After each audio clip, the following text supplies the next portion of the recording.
The war that consumed the globe between 1939 and 1945 is often remembered through its victories, its losses, and the official accounts curated for history books. Yet beneath the surface of battle maps and victory parades lie the files that governments swore would never see the light of day. Sealed away in steel cabinets, marked with words like "most secret" and "for eyes only," these fragments tell stories that fracture the narrative of noble wars and clean victories. The corridors of Whitehall, the vaults of the Kremlin, the basements of the Reich Main Security Office, each preserve documents, coded messages, and fragments of testimony that reveal a war fought in silence, shadows, and deliberate omission. These hidden records remind us that conflict is never a clean ledger of battles won or lost. It is a labyrinth of cover-ups, vanishing ships, experiments concealed under rubble, and alliances darker than any public treaty could admit. The air itself seemed heavy with secrets during those years. The skies filled with aircraft whose missions were never acknowledged. The seas scattered with oil slicks left unnamed in naval dispatches. To unseal these files is to step back into a world where the truth was not a matter of record, but of survival. Each case, each operation, each codename points toward lives erased and rewritten. And so we turn to what was forbidden, what was hidden, the missing chapters of the Second World War that were never meant to be told. Chapter 1. The vanished convoy of Operation Neptune. Seers of the Channel, the remains of steel hulls and drowned sailors lie in silence. Testimony to a mission erased from the ledger of history. The official record insists the convoy never existed. Yet scattered traces across British, German, Soviet, and American files insist otherwise. It is here, in the void between acknowledgement and denial, that the weight of forbidden history presses most heavily.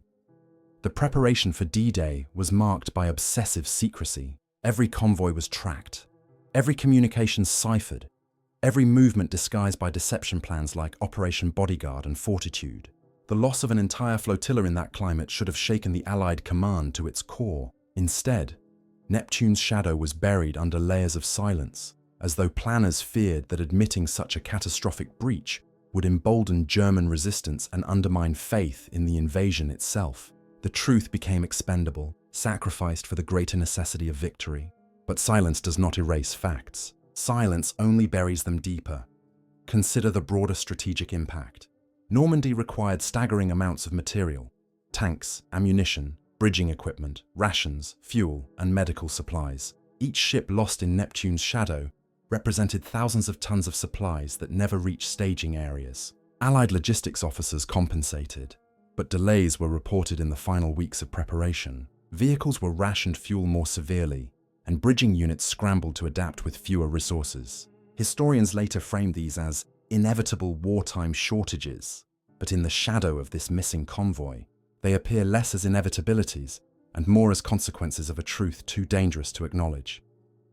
The sailors themselves, ordinary men drawn from Britain's coastal communities, left behind ghostly imprints. One name, found on a redacted casualty list misfiled in a Portsmouth archive, was Seaman Harold Whittaker, age 22, Royal Navy Volunteer Reserve. His last letter, dated May 28, 1944, mentioned only that he was preparing for a special job across the water.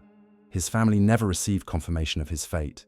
In official records, his name is missing from casualty rolls, as though he had never served. Multiply his case by hundreds, and the human scale of the erasure becomes undeniable. Families left without closure, men reduced to shadows in censored documents. Evidence from enemy hands completes the picture. After the war, captured German officers spoke in hushed tones of an unlisted victory against a target of extreme importance. Admiral Karl Dönitz, during his Nuremberg testimony, referenced orders to keep certain U-boat successes undisclosed. When pressed by prosecutors, he smiled faintly and refused to elaborate. The trial transcript records only the words, "Certain matters remain for the fatherland." Many dismissed this as bluster. Yet in light of Neptune's shadow, Dönitz's silence becomes chilling. Was he protecting the fact that Germany had penetrated Allied intelligence networks? Or did he know that the Allies themselves had already buried the truth, making his disclosure unnecessary? The Cold War only deepened the secrecy. For Western intelligence agencies, admitting a Bletchley Park betrayal risked undermining the post-war myth of Allied omniscience. For the Soviets, highlighting the convoy's disappearance was useful only insofar as it served propaganda. Beyond that, they too suppressed details, perhaps because Eisenflut's ambush was traced through their own defectors and intelligence leaks. No superpower wanted the world to know how porous intelligence security had truly been. Even decades later, the Channel guards its secrets. Independent divers in the 1990s claim to have located twisted hulls at depths of 90 meters, approximately 30 nautical miles off Cherbourg.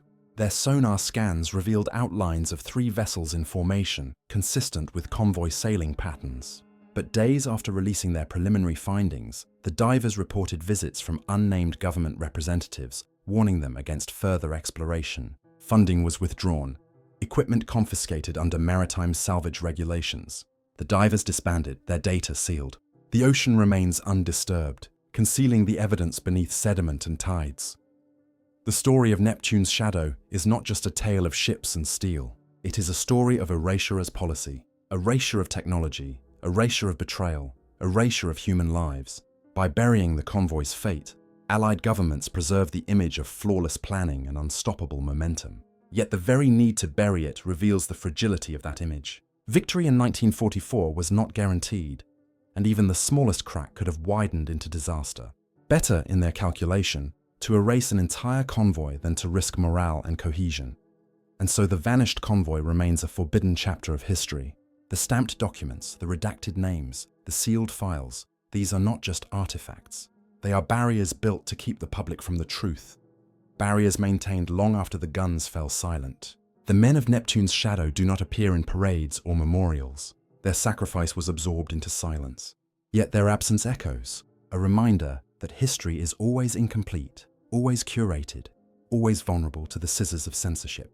Today, scholars attempting to piece together the mystery find themselves working against the weight of deliberate denial. They analyze oil slick patterns, cross-reference missing personnel lists, decode fragmentary signals, but without access to the sealed files, their work remains speculative. Governments insist the matter is closed, citing national security even 8 decades later. National security from what? From whom? The war has long since ended. The only thing left to protect is reputation and the myths that sustain it. The Channel waves still break against the English coast, carrying with them fragments of forgotten steel. Fishermen still haul nets snagged with rusted metal, their finds quietly confiscated by naval authorities. The ghosts of Neptune's shadow linger not in monuments, but in silence, oil-stained waters, and unanswered questions. What exactly was aboard those ships? Who betrayed their route? How many men were erased from history to protect the narrative of triumph? And perhaps most hauntingly, if this convoy was buried so completely, what other truths remain submerged in the deep, waiting to be uncovered by those willing to read the forbidden files of the Second World War? Chapter 2. Gestapo File. Number 17. The Silence Protocol among the rubble of Berlin in the spring of 1945. As Allied forces tore open the administrative heart of the Third Reich, countless files were gathered into crates, their pages littered with the remnants of a bureaucracy built for war and terror. Most were routine: transport schedules, ration directives, requisitions for boots and ammunition. But buried among them was a dossier marked only as Gestapo File Number 17.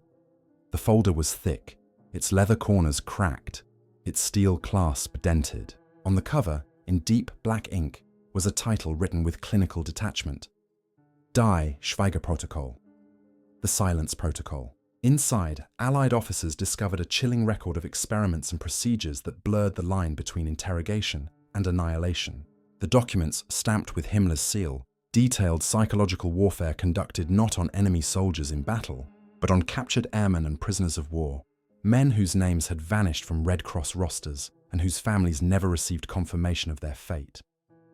The Silence Protocol was not a single program, but a coordinated effort run out of Oranienburg, north of Berlin, in underground chambers attached to Sachsenhausen concentration camp. File number 17 contained diagrams of soundproof rooms lined with padded walls, each barely large enough to contain a chair, a desk, and a recording device. Allied prisoners, primarily RAF bomber crews shot down over Germany in 1943 and 1944, were brought into these chambers, subjected to weeks of calculated isolation, sensory deprivation, and psychological manipulation.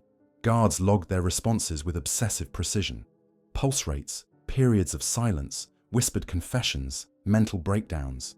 The goal, according to a memo signed by SS Brigade Führer Walter Schellenberg of the SD Intelligence Service, was to engineer controlled collapse of the human spirit. The silence protocol was not about extracting information quickly. It was about mapping the thresholds of human endurance, about weaponizing despair.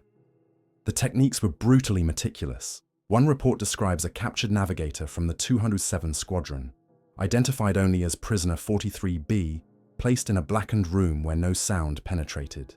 For 72 hours, he was given no food, no water, no light. The only interruption was a gramophone recording of his wife's voice, obtained through intercepted mail and played at irregular intervals. The prisoner begged to know if his family was alive. After 6 days, he attempted to claw at the walls until his fingernails tore away. He died of shock before interrogation could continue.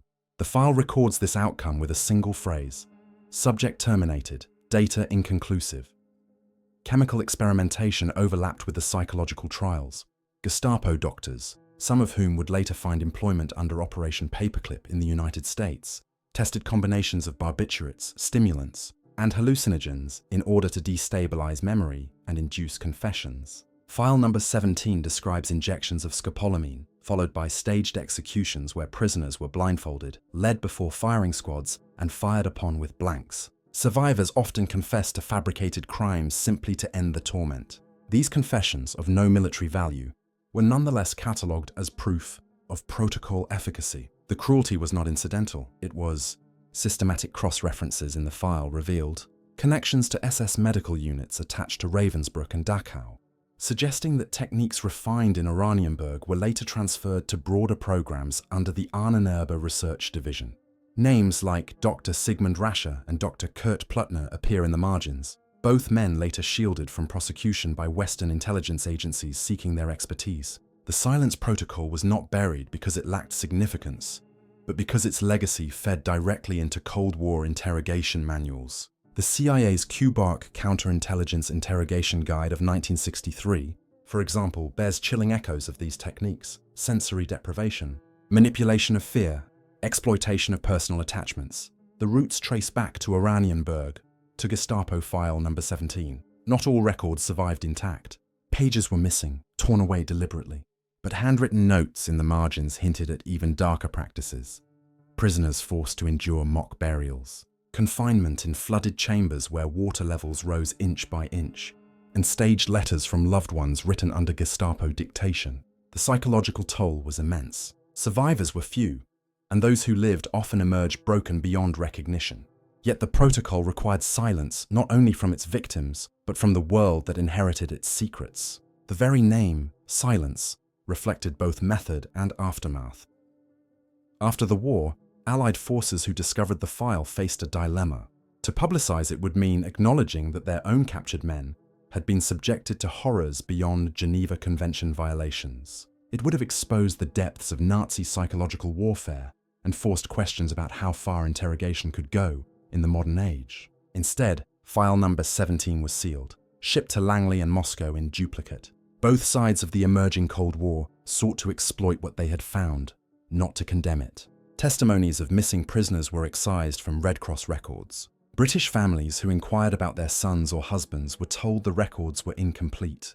The silence extended beyond the chambers of Oranienburg to the halls of Westminster and Washington. One Red Cross inspector, whose visit to Oranienburg in late 1944 coincided with the program, filed a report describing unaccounted prisoners during transfer. His notes, bland on the surface, include one cryptic line: rooms unlisted in camp registry, soundproofed. That inspector's career ended abruptly. He returned to Switzerland, where he died in a suspicious car accident months later. His report vanished from archives until fragments resurfaced in Geneva in the 1970s, smuggled by whistleblowers. Even then, Western governments dismissed them as fabrications. Yet when cross-checked with Gestapo file number 17, the language aligns almost word for word. The silence protocol's most enduring impact is its disappearance. Unlike the Nuremberg doctor's trial, where medical atrocities were publicly aired, this file was never admitted as evidence. Victims were never named. No officer was tried specifically for Oranienburg's psychological program. Instead, the perpetrators were quietly absorbed into post-war structures. Some found work in Soviet gulags perfecting brainwashing techniques. Others advised American and British agencies. Their pasts scrubbed clean. The protocol became a ghost, influencing modern methods while officially erased from history. And yet the documents tell their own story. The diagrams of padded cells, the chemical dosage tables, the transcriptions of prisoners' breakdowns, all remain etched in brittle paper, ink faded but legible. One chilling transcript, marked only as Subject 12C, records the voice of a captured Canadian pilot. His words trail into incoherence, then silence. The final note, written in a German officer's hand, reads, "Subject broken. End experiment." No further record exists of Subject 12C's fate. His name is absent from all Commonwealth archives. He is a man erased by design. The legacy of the Silence Protocol is thus twofold. It demonstrates the depths of Nazi experimentation with psychological warfare, and it reveals the willingness of post-war powers to inherit and conceal those methods. File number 17 is not simply a relic of Nazi cruelty. It is a mirror reflecting how democracies, too, chose silence when faced with the temptation of forbidden knowledge. The victims were silenced in their cells. Their families were silenced by bureaucratic denial, and history was silenced by classification stamps and black ink. As long as file number 17 remains sealed, as long as names remain redacted and chambers unacknowledged, the protocol continues. Its silence echoes louder than screams, reminding us that truth is not only hidden by lies, but by deliberate omission.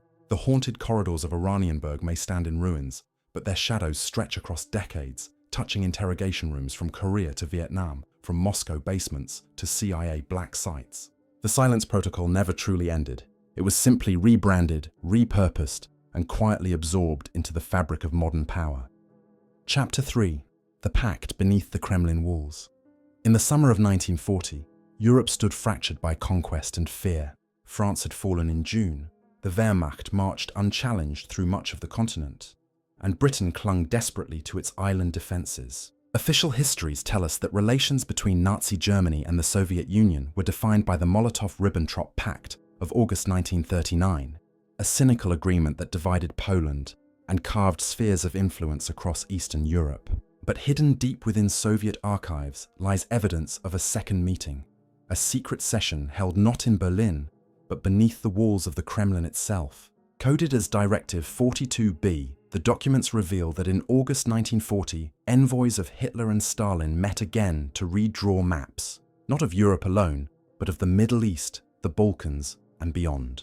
This buried file shows two dictators synchronizing ambitions, even as their armies prepared for eventual war against one another. The Kremlin was no stranger to shadow diplomacy.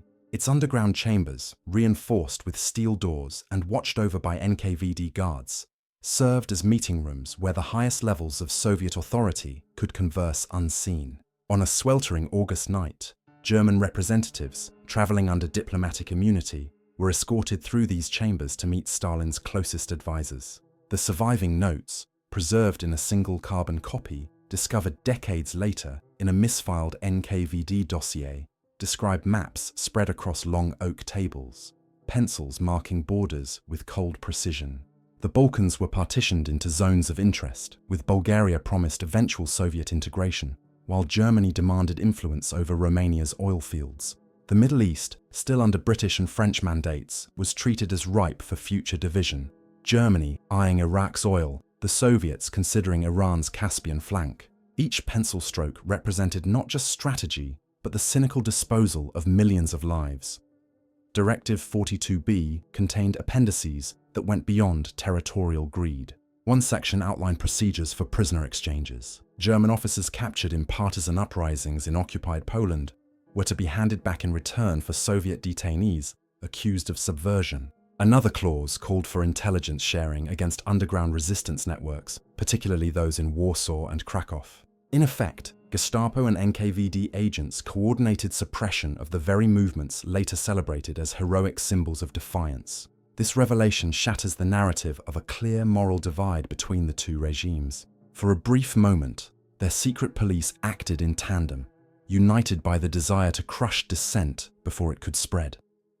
Fragments of Western intelligence reports corroborate the existence of this meeting. A British intercept filed under the code HW 19263 contains a decrypted message from the German embassy in Moscow to Berlin, mentioning negotiations of extraordinary consequence conducted beneath the Kremlin. The intercept was dismissed at the time as exaggerated rumor, but in light of Directive 42B, its significance becomes stark. The Americans too suspected collusion. A memo from the Office of Strategic Services dated October 1940 refers to possible extended Pact dividing colonial holdings post-British collapse. Though lacking hard proof, these suspicions aligned uncomfortably with events unfolding across the continent. The Pact beneath the Kremlin walls was not destined to last. Barely 10 months later, Germany launched Operation Barbarossa, shattering the facade of cooperation. Yet the traces of their earlier collusion remained, haunting the underground archives of both nations. Soviet officials took extraordinary measures to conceal the file once war with Germany began. Several officers who had attended the meeting vanished into gulags, their names erased from official rosters. The NKVD sealed Directive 42B under a classification level reserved for matters of state survival. It was whispered among archivists that even Khrushchev, decades later, refused to authorize its release, fearing it would tarnish the narrative of Soviet resistance against fascism. Defectors provided further glimpses of the Pact. In 1948, a former Soviet intelligence officer named Ivan Kravchenko fled to Switzerland, carrying fragments of documents he claimed were related to Directive 42B. He told Western handlers that he had personally typed appendices concerning prisoner exchanges with the Gestapo. Before he could deliver the complete set, Kravchenko disappeared in a Zurich alleyway, his body never found. Western agencies buried mention of him, unwilling to compromise diplomatic balances in the early Cold War. His fragments, however, survive in microfilm reels, stored in CIA archives under restricted classification. For Germany, acknowledgement of this hidden pact was equally dangerous. The Nuremberg trials emphasized Nazi aggression and atrocities, but avoided details that could implicate Soviet complicity beyond the Molotov-Ribbentrop Pact already known. Prosecutors suppressed evidence of Directive 42B, not wanting to alienate Moscow at a moment when Allied unity was essential to post-war reconstruction. Thus, history was cleansed of the image of Stalin and Hitler's envoys, plotting together long after their public agreement had been signed. The human cost of the pact was immediate. Resistance cells in occupied Poland and the Baltic states reported sudden crackdowns in the months following August 1940. Names of partisans vanished from reports, their networks shattered by coordinated arrests. Families whispered that the Gestapo and NKVD had exchanged lists, a suspicion now reinforced by the appendices of Directive 42B. For those who fought in the shadows, the collusion of two enemy giants meant annihilation from both sides. No sanctuary, no ally to trust, maps recovered with the file reveal ambitions that stretched beyond the war's eventual trajectory. A penciled line across Anatolia suggested Soviet interest in the Bosporus, while a shaded section near Kuwait bore the initials of a German envoy, perhaps denoting oil ambitions that would never materialize. These maps, smeared with ink and bearing the marks of countless revisions, were not mere hypotheticals. They were drafts of a world carved into spheres of domination, drafts that might have become reality had Barbarossa not torn the facade apart. Even decades later, the pact casts a long shadow. Historians granted partial access to Soviet archives in the 1990s, uncovered references to Meeting 42B in index cards, but the corresponding folders were missing. Some speculate they were destroyed during Stalin's final purges. Others believe they were smuggled into private collections, traded like cursed relics among intelligence agencies. In either case, the erasure only amplifies suspicion. What exactly did Stalin agree to beneath the Kremlin walls? What promises were made, and how many lives were sacrificed to silence? The pact beneath the Kremlin walls forces us to reconsider the war not as a clash of ideologies alone, but as a series of cynical bargains between powers willing to trade principles for advantage. It reveals that beneath the grand rhetoric of resistance and liberation, there existed a darker reality where even the fiercest enemies could sit together and divide the spoils of a continent. The war we remember as a struggle of good against evil was, for a time, also a conspiracy of evils aligned. That truth was too poisonous to release, and so, like so many forbidden files, Directive 42B was buried in silence, its pages whispering only to those who dared to pry open the Kremlin's locked drawers. Chapter 4. The phantom bombing of Königsberg, the city of Königsberg, capital of East Prussia, lives in memory as a fortress shattered in 1945 by Soviet artillery. Its ancient streets burned, its cathedral roof collapsed beneath the fury of war. But hidden within Luftwaffe records and whispered in the diaries of survivors lies a story that official histories deny. A bombing that struck the city not in 1945, nor at the hands of the Allies' main air fleets, but in the autumn of 1943. This was no sanctioned mission of the RAF Bomber Command, nor a raid of the USAF's daylight squadrons. It was something altogether stranger, codenamed Operation Donaukeil II, a mission flown by a clandestine Polish unit under Soviet command, their aging British-built Wellingtons repainted in crude red stars. The attack, aimed at rail junctions feeding Wehrmacht supply lines, was never acknowledged in German communiques, erased from Soviet reports, and omitted entirely from post-war Polish narratives of resistance. And yet fragments of evidence remain, pointing to a phantom strike buried by political necessity. The first traces appear in fragmentary Luftwaffe files, specifically a night fighter combat report from Jagdgeschwader 54. The document, dated October 1943, records pursuit of foreign bombers, markings indistinct, possibly Soviet. Pilots noted the silhouettes resembled British twin-engine designs, but markings did not match standard VVS units. The attackers dropped incendiaries over Königsberg's northern districts, igniting warehouses and rail yards. Civilian diaries describe skies glowing crimson, the smell of phosphorus and burning timber thick in the air. Yet the following day, Berlin's propaganda ministry issued no communique. Official newspapers printed only stories of agricultural harvests and Wehrmacht heroics on the Eastern Front. Silence wrapped the city, even as smoke still rose from its charred ruins. Survivors told their stories only in whispers. An elderly schoolteacher later recalled seeing wreckage of a bomber shot down near the Pregel River. Its fuselage bore traces of English lettering beneath hastily painted red stars. The crew, men speaking Polish, were captured by the Gestapo, interrogated, and executed within days. Their names never entered prisoner lists, their existence erased. Soviet archives later confirmed the brief establishment of a volunteer bomber detachment composed of Polish exiles, operating out of an improvised airfield near Smolensk. The unit's purpose, according to a surviving logistics sheet, was deep harassment of enemy logistics.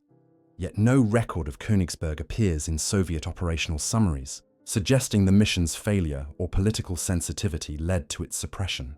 Why was the bombing concealed? Part of the answer lies in propaganda. For Germany, to admit the city had been struck was to concede vulnerability in a supposedly impregnable fortress of the Reich. For the Soviets, acknowledging Polish involvement in a rogue raid contradicted the narrative of unity they sought to impose on their satellite states after the war. Poland's exiles who flew under Soviet command did so at immense risk, often coerced or manipulated into operations outside official coordination. When they died over Königsberg, they became inconvenient martyrs, heroes to some, liabilities to others. The simplest solution was silence. Records were altered, missions omitted, and the men forgotten.